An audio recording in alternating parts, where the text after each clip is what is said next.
Bonjour et bienvenue dans cette nouvelle vidéo. Aujourd'hui, on va voir un nouveau système optique qui est un peu particulier, c'est l'œil. Alors, l'œil est l'organe principal du système visuel. Il capte les images et les transforme en signal électrique. Alors, ce dernier est transporté par les nerfs optiques vers le cerveau, où il est traduit. Ce qui nous, ensuite, il va nous renvoyer l'image traitée, ce qui nous permet d'interpréter notre environnement.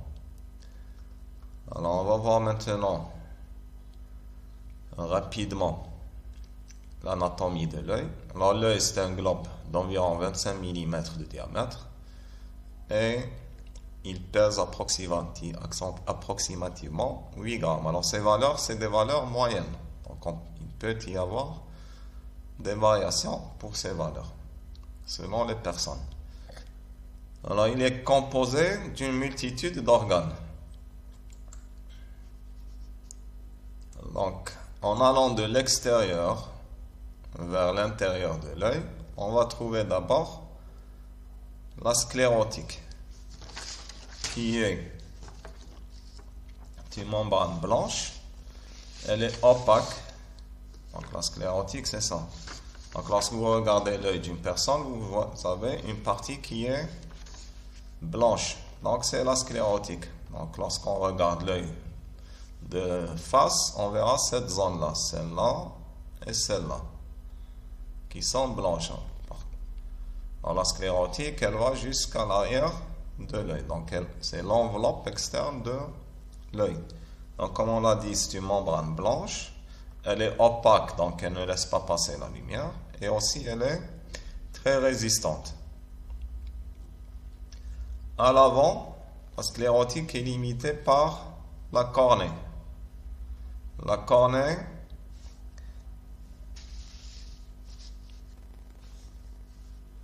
donc, contrairement à la sclérotique qui est opaque, la cornée est transparente. Elle a la forme d'une lentille convexe concave.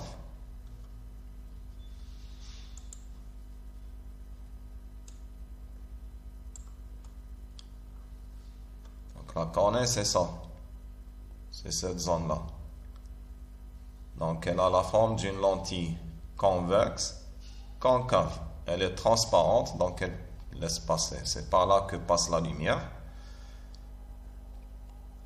Elle est très innervée, mais par contre, elle n'est pas vascularisée. Ça veut dire que s'il y a une incision au niveau de la cornée, il n'y aura pas de saignement. Ensuite, en dessous de ou bien à l'intérieur de la sclérotique, il y a une autre membrane appelée la choroïde. La choroïde, elle est très vascularisée, elle est richement vascularisée. Donc, comme on l'a dit, elle recouvre l'intérieur de la sclérotique. Donc, c'est la membrane nourricière de l'œil. C'est elle qui apporte tous les nutriments nécessaires aux autres organes de l'œil. À l'avant, la choroïde va se transformer en ce qu'on appelle le corps ciliaire ou bien le muscle ciliaire. Donc, ça, c'est le muscle ciliaire. Ici et ici, en haut et en bas. Alors, en 3 dimensions, c'est un cercle, ou bien un disque très étroit, enfin très mince. Alors, ce corps ciliaire ensuite, il est rattaché au cristallin par le biais de ligaments. Donc ici, vous avez des ligaments qui suspendent ou bien qui rattachent le cristallin au corps ciliaire. Ensuite, ce corps ciliaire va se transformer vers l'avant de l'œil en iris. L'iris, c'est un muscle sous forme de disque très mince et qui comporte un orifice ou bien un trou en son milieu. Cet orifice est appelé la pupille. le diamètre de la pupille est variable selon l'intensité de la lumière.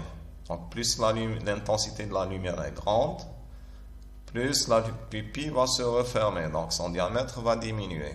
Et quand l'intensité de la lumière est faible, le diamètre de la pupille va augmenter, de telle manière qu'il y ait toujours une certaine intensité acceptable pour l'œil qui va pénétrer à l'intérieur de l'œil.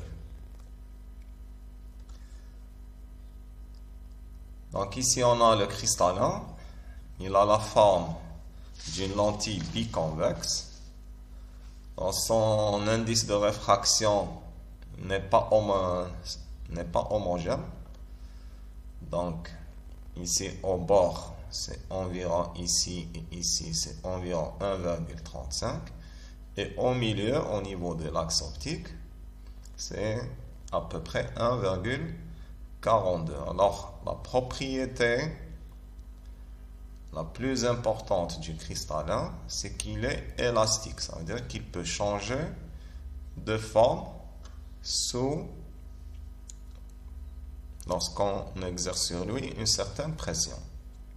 Alors cette élasticité est primordiale dans le mécanisme de la vision. On verra ça ultérieurement.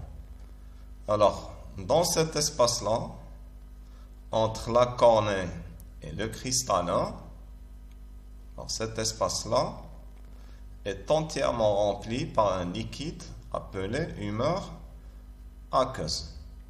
Son indice de réfraction, c'est 1,336. Donc, elle apporte, son rôle, c'est d'apporter les nutriments à la cornée, puisqu'on avait dit que la cornée n'est pas vascularisée. Donc, les nutriments nécessaires à la cornée lui sont délivrés ou bien apportés au travers de l'humeur aqueuse. Alors ensuite, ici nous avons, à l'intérieur de la choroïde, nous avons une dernière membrane qui est appelée la rétine. Alors la rétine, elle recouvre une grande partie de la surface interne. Elle ne va pas jusqu'ici. Elle est à partir de cette zone-là jusqu'à l'arrière de l'œil. Elle est constituée de cellules photosensibles, ça veut dire sensibles à la lumière. Et c'est elle qui va transformer la lumière reçue en signal électrique qu'elle va envoyer vers le cerveau. Alors, on a deux types de cellules photosensibles. On a les cônes et les bâtonnets.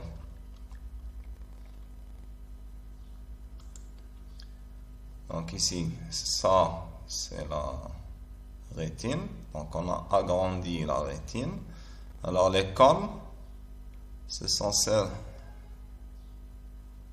ces cellules-là qui sont en couleur. Et les bâtonnets, c'est ces cellules en gris. D'ailleurs, d'après leur forme, vous pouvez déduire lesquels sont les cônes et lesquels sont les bâtonnets. Donc, lorsque ces cônes ou bien les bâtonnets reçoivent la lumière, ils vont envoyer un signal qui sera transporté par les neurones. Ensuite, à travers les nerfs optiques vers le cerveau. Alors les cônes sont principalement situés dans la rétine centrale. Ils sont responsables de la vision des couleurs. Donc ils sont responsables de la vision des couleurs, des formes, des détails et sont associés à la vision de jour. Les bâtonnets, eux, sont principalement situés dans la rétine périphérique. Ils sont beaucoup plus sensibles à la lumière. Ils sont responsables de la vision des contours et des mouvements. Et sont associés à la vision en basse luminosité. Alors ici, il y a certaines vidéos sur Internet. Alors je ne peux pas les montrer ici pour raison de droit d'auteur. Je vous mettrai un lien pour une vidéo où vous allez voir une description ou bien une maquette en 3 dimensions de l'œil. Vous aurez une meilleure vision de l'anatomie de l'œil. Je vous mettrai ça dans la boîte de description.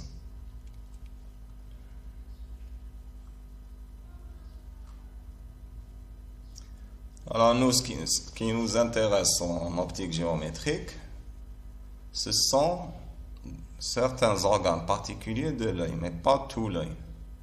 Ce sont les organes qui sont impliqués dans la formation des images. Alors ces organes, c'est quoi? On a la cornée d'abord, le cristallin, la rétine et les différents milieux qui sont l'humeur aqueuse, l'humeur vitrée ou bien vitreuse. Donc ce sont ces éléments-là qui nous intéressent.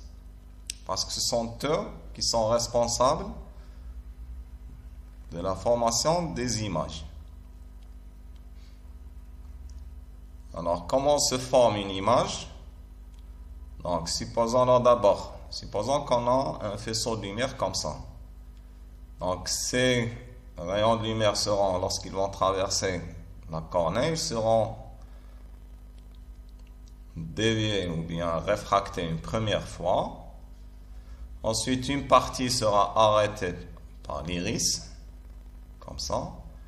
Et l'autre partie va pénétrer, elle va traverser le cristallin, où ils seront réfractés une deuxième fois, de telle manière à ce que l'image se forme sur la rétine. Donc, comme exemple, nous avons par exemple cette bougie-là. Ici, nous avons l'œil qui est en train de regarder la bougie. Donc, vous voyez que les rayons, ils vont traverser la cornée, ensuite le cristallin, et enfin, tous ces rayons vont converger sur la rétine où sera formée l'image. Alors, pour que l'image soit nette, il faut qu'elle soit située exactement sur la rétine. Parce que si l'image se trouve, ou bien va se former en avant, ou bien en arrière de la rétine, l'image sera floue. Pour qu'elle soit vraiment nette, il faut qu'elle soit formée exactement sur la rétine. Alors ici, on remarque que les images des objets vus par l'œil, ces images formées sur la rétine sont renversées ou bien inversées.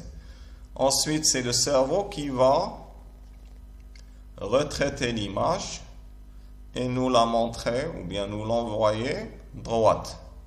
Mais physiquement, l'image est inversée sur la rétine, l'image formée sur la rétine est inversée. Alors pour étudier l'œil, donc on a vu c'est un système très complexe. Alors on peut le considérer comme étant, d'après son anatomie, on peut le considérer comme étant composé de plusieurs systèmes optiques simples.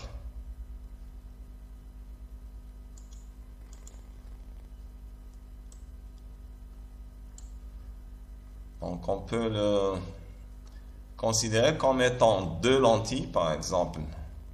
La première lentille, c'est la cornée, donc c'est une lentille convexe concave qui est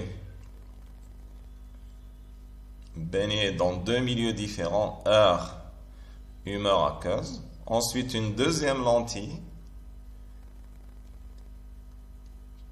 qui est formée par le cristallin, qui, elle, est baignée dans 2 milieux qui sont l'humeur aqueuse et l'humeur vitrée. Et enfin, la rétine. Donc, vous voyez que pour étudier ce système-là, c'est très complexe.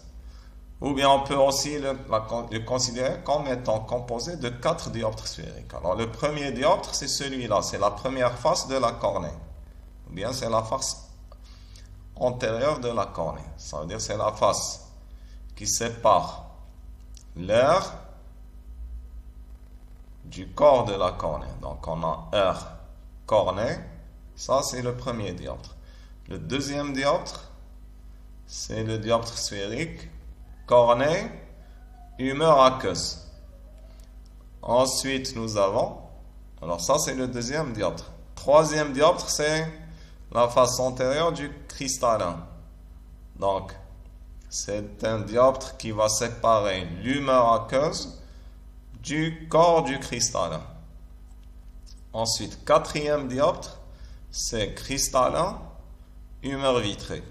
Et enfin, nous avons un écran, ou bien une rétine qui va jouer le rôle d'un écran. Donc, ou bien, on peut le considérer comme deux lentilles sphériques, ou bien comme étant 4 dioptres sphériques. Donc, pour étudier un tel système, on peut le faire, mais c'est très complexe.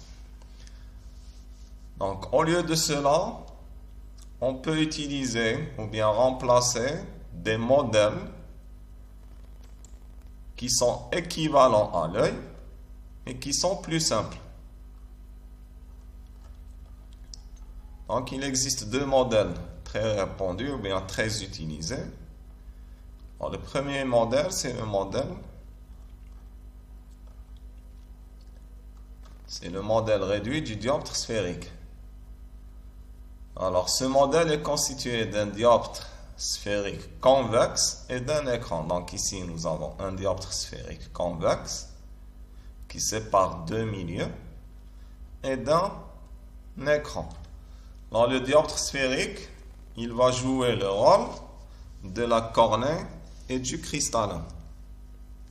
Donc, il va remplacer. Donc, ce dioptre sphérique-là, il va remplacer la cornée et le cristallin. Et l'écran situé ici va remplacer la rétine de l'œil. Donc, à la place, ou bien au lieu d'avoir une cornée plus un cristallin baigné dans différents milieux, etc., on va remplacer tout ça par un seul dioptre sphérique qui va séparer l'air, ici c'est de l'air, d'un milieu d'indice 1' égal à, alors ici vous corrigez, hein, ce n'est pas 1,336, mais c'est 1,353. C'est comme ça. Donc, la valeur exacte, c'est celle-là. C'est 1,353. Donc, ce dioptre sphérique va séparer l'air d'indice 1 égale à 1 d'un milieu d'indice 1,353. Alors ensuite, les caractéristiques de ce modèle-là, c'est que la distance entre le sommet du dioptre sphérique S et l'écran, ça veut dire cette distance-là, SR, est égale à 20 plus 23 mm. Par contre, le rayon de courbure du dioptre sphérique, SC, est variable. On verra pourquoi c'est variable. Il n'a pas de valeur constante. SC est variable. Donc, le modèle réduit du dioptre sphérique, c'est un dioptre séparant l'air d'un milieu d'indice 1,353 plus un écran. L'écran va jouer le rôle de la rétine. Le dioptre sphérique joue le rôle de la cornée plus le cristallin. La distance entre le sommet du dioptre, c'est SR. Entre le sommet du dioptre et l'écran, SR est égal à 23 mm. Et SC est variable. Alors, comme exemple, on peut donner par exemple, supposons que l'œil est en train de regarder un objet situé, alors par exemple un œil normal, lorsqu'il est au repos, on verra ce que veut dire au repos ultérieurement. Prenons ça comme ça maintenant. Un œil hémétrope. Alors, hémétrope, ça veut dire normal. Donc, lorsqu'il est au repos, donc SR, c'est 23 mm. Donc, lorsqu'il est au repos, il voit l'infini. Donc, si l'objet se trouve, par exemple, notre objet A est à l'infini, l'œil peut le voir nettement lorsqu'il est au repos. Alors, il peut le voir nettement, ça veut dire que son image A'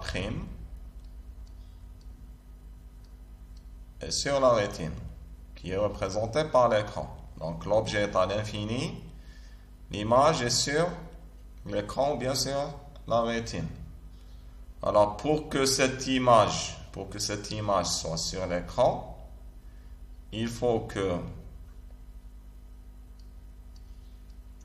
f' du dioptre sphérique soit lui aussi sur l'écran, puisque on sait que le foyer image, c'est l'image d'un objet situé à l'infini. Ça veut dire que A' c'est f' dans ce cas-là. Et donc, lorsque l'œil est au repos, on a SF' égale à SR égale à 23 mm et SC, cette distance-là, est égale à 6 mm. Donc SC, il faut garder à l'esprit, SC n'est pas toujours égal à 6 mm. C'est lorsque l'œil est au repos, ça veut dire lorsqu'il est en train de regarder l'infini, lorsque c'est un œil normal. Et SF, lui, il est égal à moins 17 mm. Alors l'autre modèle, qui est lui aussi très utilisé, c'est le modèle simplifié de la lentille. Alors dans ce modèle-là, l'œil est représenté par une lentille convergente et un écran. L'écran remplace la rétine et la lentille remplace le cristallin et la cornée. Alors, la lentille et l'écran sont séparés d'une distance égale à 17 mm. Ça veut dire que OR, c'est 17 mm. Alors, une lentille est caractérisée par sa distance focale ou bien sa vergence. Alors, comme dans le cas du dioptre sphérique, ici, la distance focale ou bien la vergence de la lentille n'est pas constante, elle est variable, selon la position de l'objet. Donc, lorsque l'œil, donc on va prendre un cas particulier, lorsque l'œil est métrope, ça veut dire normal, et qu'il est au repos, ça veut dire qu'il est en train de voir l'infini. Donc, toujours comme dans le cas du dioptre sphérique, l'objet est à l'infini. L'œil est en train de le voir nettement. Ça veut dire que son image est sur la rétine. Ou bien sur l'écran ici. Ça veut dire que, alors nous on sait que l'image d'un objet situé à l'infini, c'est f'. Ça veut dire que OF' est égal à OR. Donc la distance focale de l'œil normal au repos est égal à 17 mm. Alors, OF' n'est pas toujours égal à 17 mm. Ça dépend de la position de l'objet. On verra ça en détail ultérieurement. Alors maintenant, on va définir c'est quoi le champ de vision d'un œil. Alors, un œil, n'importe quel œil, même s'il a un défaut, possède un champ de vision. Le champ de vision, ce sont les différentes positions des objets vus nettement. Donc, si j'ai par exemple un champ de vision comme ça, alors le champ de vision connu, c'est par exemple d'un œil ou bien d'une caméra que nous connaissons tous. Il est donné en angle. Ici, non. Ici, on est en train de parler de distance. Ça veut dire les positions des objets qui sont vues nettement par l'œil. Alors, ce champ de vision est limité par deux points, le PR et le PP. Le PR, c'est quoi? C'est le punctum remotum, ça veut dire le point le plus éloigné. Donc ici, le PR ou bien le punctum remotum représente le point le plus éloigné que l'œil peut voir nettement.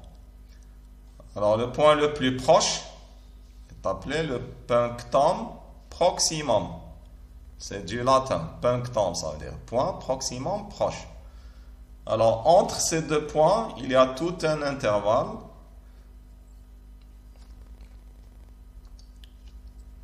Donc, si l'objet se trouve à l'intérieur de cet intervalle et sur n'importe quelle position, l'image de cet objet-là, situé dans cet intervalle, sera située sur la rétine et donc son image sera nette. Par contre, si l'objet se trouve à l'extérieur,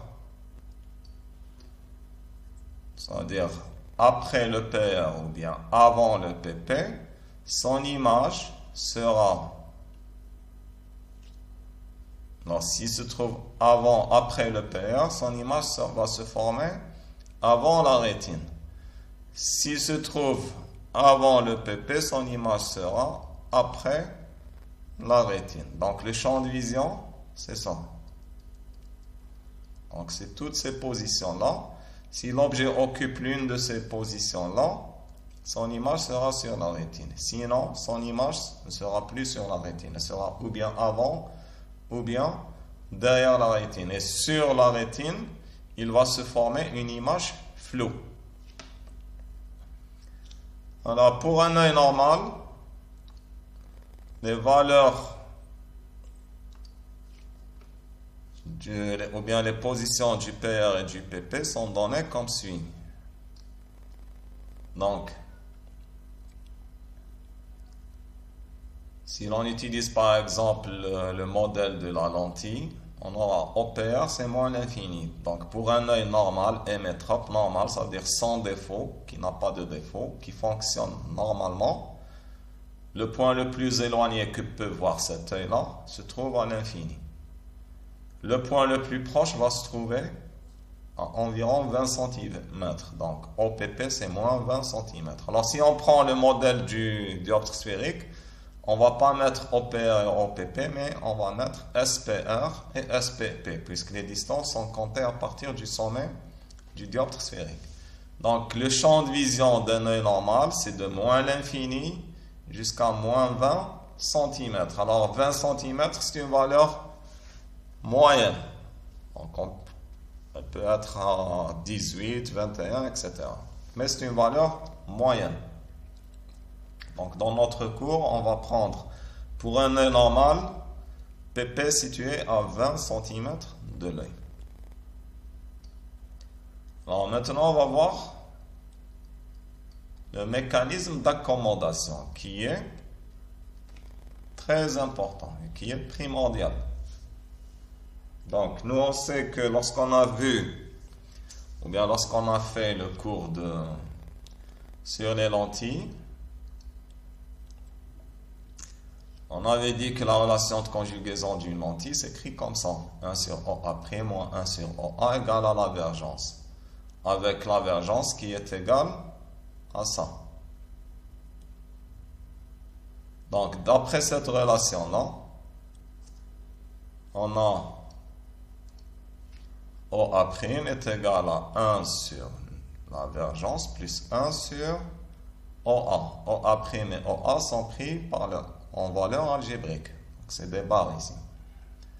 Alors, d'après cette relation, qu'est-ce qu'on remarque? On remarque que si OA augmente, OA' va augmenter. Et si OA diminue, OA' va diminuer. Par contre, si la vergence augmente, alors OA' va diminuer. Et si la vergence diminue, OA' va augmenter. On l'a vu. Donc, c'est très important. Hein?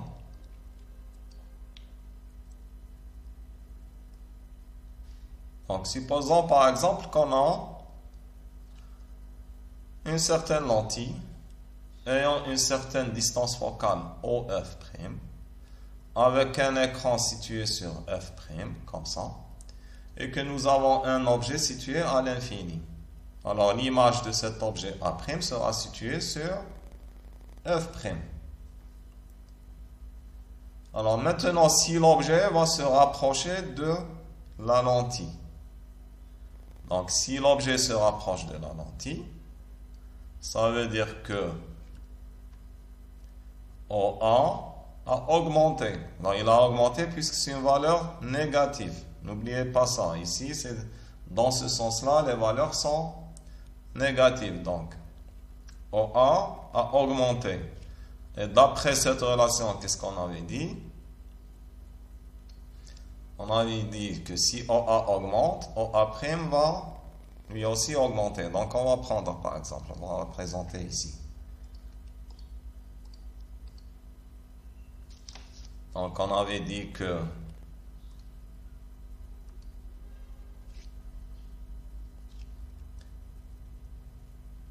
si OA augmente, OA' augmente. Si OA diminue, OA' diminue. Donc supposons que l'objet est d'abord ici. Alors supposons que ça représente l'infini. Son image sera automatiquement sur... Alors supposons que ce point-là représente f'. Donc l'image de cet objet est sur le foyer image. Donc A' sera situé ici. Alors si l'objet se rapproche de l'œil, donc s'il est maintenant ici par exemple,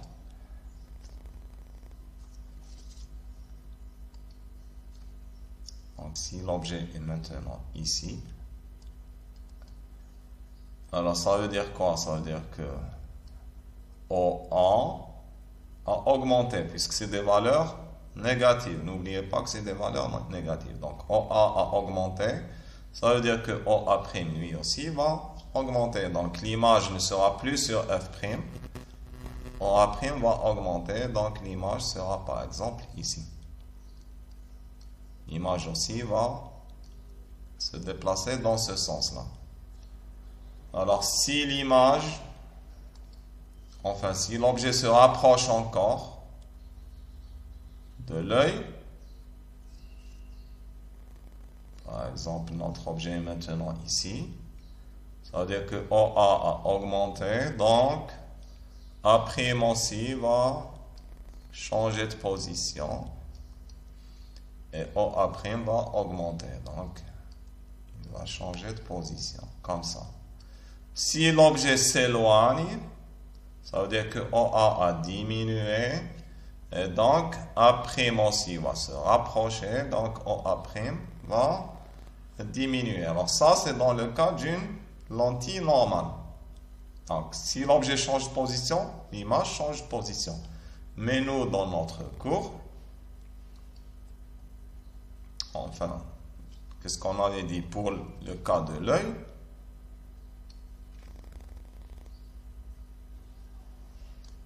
On avait dit que si l'objet est dans cet intervalle-là, son image est toujours sur la rétine.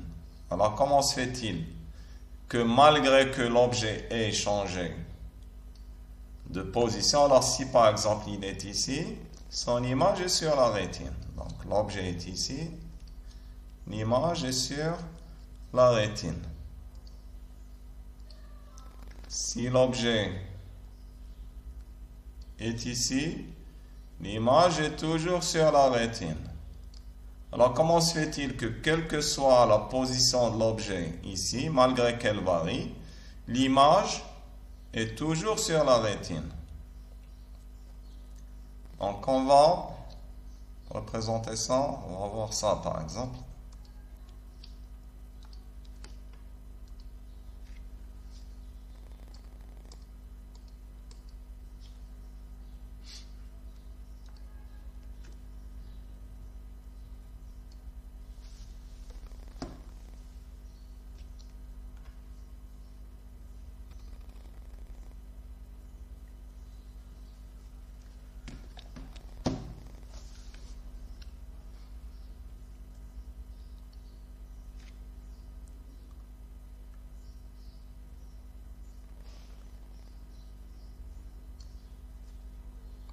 Donc, supposons que ça c'est une lentille. Donc, on a ici une lentille convergente.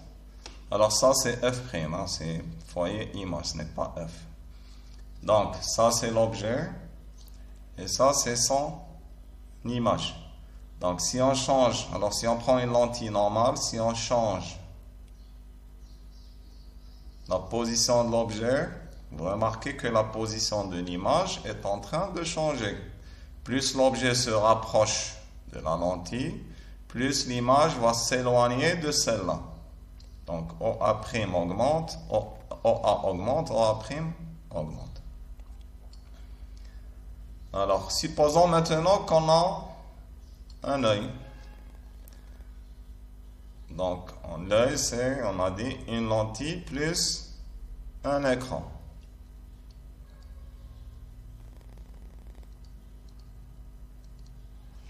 Donc, supposons que ça, c'est... Supposons que ça, c'est... Ça, c'est l'écran.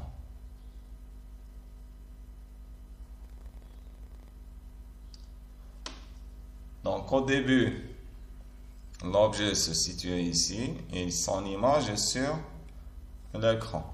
Alors, si l'objet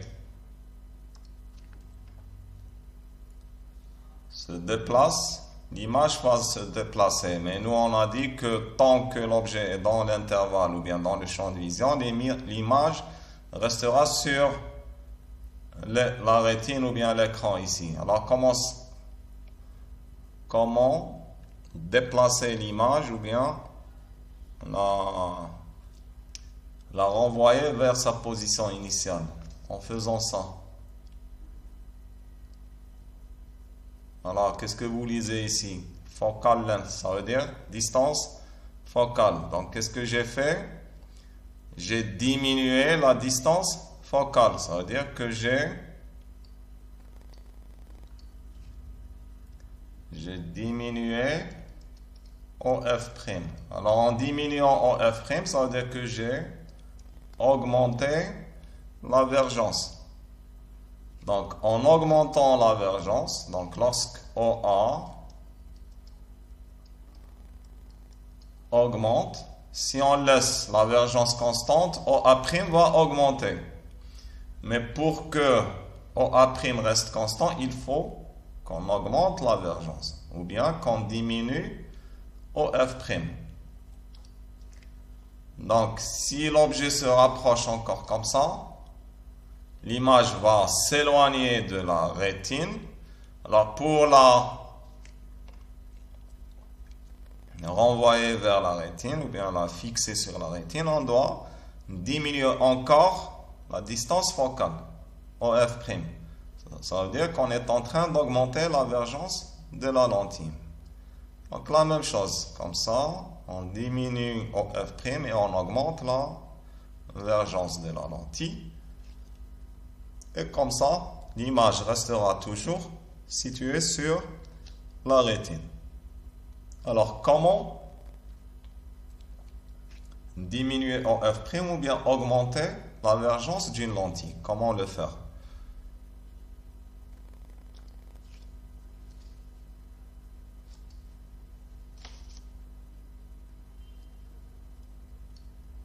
Donc, vous voyez ici qu'on a une certaine lentille. Sa distance focale OF', F' est située ici. Alors, si on diminue OF', ça veut dire lorsqu'on augmente la vergence, puisqu'on sait que la vergence c'est quoi? C'est 1 sur OF'. Lorsqu'on diminue OF', on augmente la vergence. Donc, en diminuant la vergence, qu'est-ce que vous remarquez? Vous remarquez ici la forme de la lentille qui a changé. Donc, elle devient plus bombée. Elle était presque plate, maintenant elle est plus bombée. Plus la distance focale diminue, ça veut dire plus la vergence augmente. La forme de la lentille a changé, elle devient plus bombée. Ça veut dire quoi? Ça veut dire qu'on a changé les rayons de courbure des deux faces. Donc,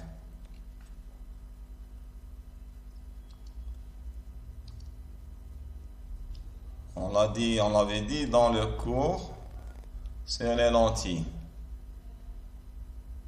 On avait expliqué que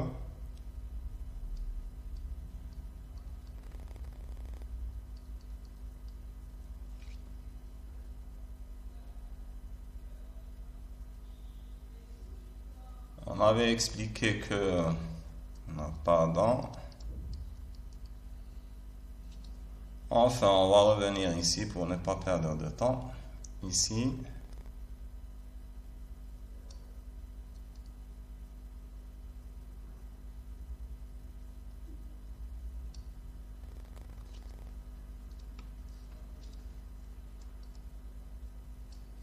D'après cette relation qui nous donne la divergence en fonction des rayons de courbure, si les rayons de courbure augmentent, la divergence diminue. Si les rayons de courbure diminuent, la divergence augmente. Donc on voit ça ici par exemple.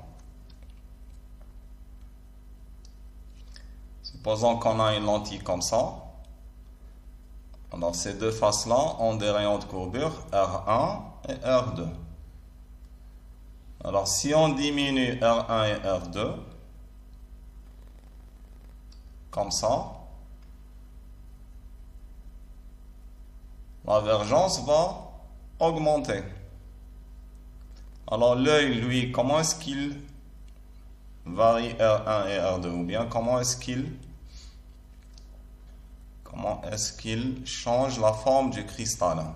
Donc, supposons que l'objet est situé à l'infini pour un œil normal. Le cristallin a cette forme-là. Il est relâché. Il n'y a aucune pression sur lui. Ensuite, si l'objet se rapproche de l'œil, alors normalement, si le cristallin reste tel qu'il est, ça veut dire que si sa divergence ne change pas, normalement, l'image... Donc ici, nous avons l'objet, s'il se rapproche ici, donc si l'objet se rapproche ici et que le cristallin reste tel qu'il est, comme ça, sans changer de forme, son image va changer de position. Mais lui, l'objet, enfin l'œil, qu'est-ce qu'il fait?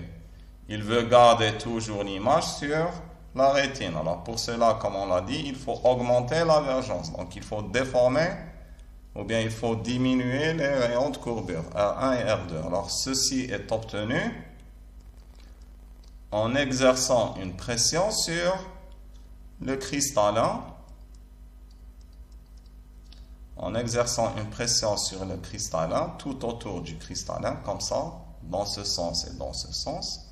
Là, le cristallin va se déformer, ses rayons de courbure vont diminuer et sa divergence va augmenter. Lorsque la divergence augmente, OA' va diminuer et donc A' restera sur la rétine. Si l'objet se rapproche encore, le muscle ciliaire va appuyer encore sur le cristallin de telle manière que l'image reste toujours sur la rétine. Donc, par contre, si l'objet se rapproche encore plus, donc s'il se trouve plus proche, à une position plus proche que le PP, donc ici, alors ici, il est en dehors, ou bien à l'extérieur du champ de vision. Alors ici, enfin ici, lorsque l'objet était ici, là, l'œil était au maximum de la pression qu'il peut exercer sur le cristallin. Il ne peut plus exercer de pression supplémentaire. Et donc, même si l'objet se rapproche encore, le cristallin va garder sa forme qu'il avait lorsque l'objet était sur le PP. Donc, il ne peut plus augmenter sa divergence. Et donc, l'image va se former derrière la rétine. et sur la rétine, il y aura une tache, donc l'image sera floue. Alors, si par exemple l'objet maintenant se déplace dans l'autre sens, qu'est-ce qu'il fait l'œil? Lui, il fait l'inverse, il va relâcher la pression, ou bien diminuer la pression, de telle manière que les rayons de courbure augmentent, la divergence diminue, et l'image reste toujours sur la rétine. Alors ce mécanisme-là, on l'appelle le mécanisme d'accommodation. Donc l'œil accommode pour que l'image reste toujours nette, ça veut dire qu'elle se forme sur la rétine.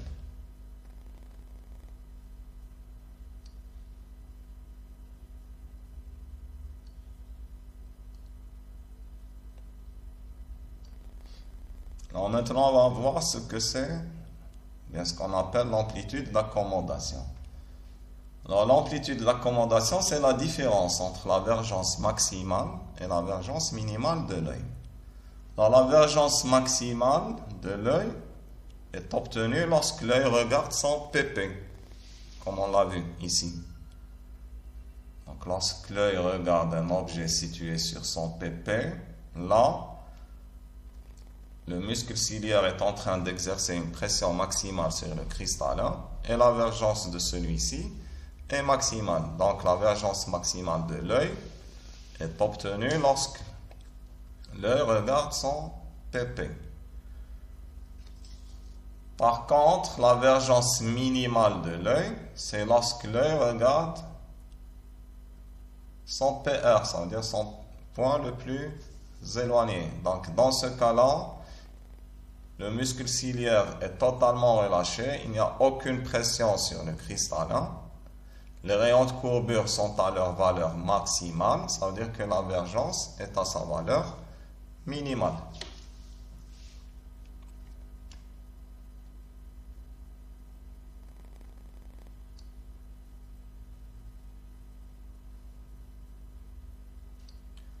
Donc, lorsque la vergence est maximale, ça veut dire que l'œil regarde le PP. Donc, l'objet est sur le PP et l'image est sur la rétine. Donc, OA est égal à OPP et OA' c'est OR. Alors, nu, c'est 1 sur OA' moins 1 sur OA. En remplaçant OA' par OR et OA par OPP, on obtient ça pour nu max. Pour nu minimal, on a dit l'œil regarde son PR. Donc, dans ce cas, l'objet est sur le PR et l'image est sur la rétine. Donc, nu minimal est égal à 1 sur OR moins 1 sur OPR. En faisant la différence, donc l'amplitude c'est nu max moins nu minimal, en remplaçant, on va obtenir 1 sur OPR moins 1 sur OPP. Alors, comme exemple, on va prendre par exemple un exemple. On va prendre le modèle de l'œil simplifié, ça veut dire celui de la lentille. En prenant OR égale à 17 mm, on va obtenir pour un œil normal, avec OPP égale à moins 20 cm et OPR égale à moins l'infini. Donc, nu minimal. Donc, en venant ici, on met nu minimal, vergence minimale égale à 1 sur OR, c'est 17 mm. Et OPR, c'est l'infini. Donc, ça, c'est 0. 1 sur 17 mm, c'est à peu près 60 dioptries. Alors, ici, on ne met pas 17 mm. On met les 17 mm en mètres. Ça veut dire fois 10 puissance moins 3. Donc, on obtient 60 dioptries. Pour nu max, on mettra OR 17 mm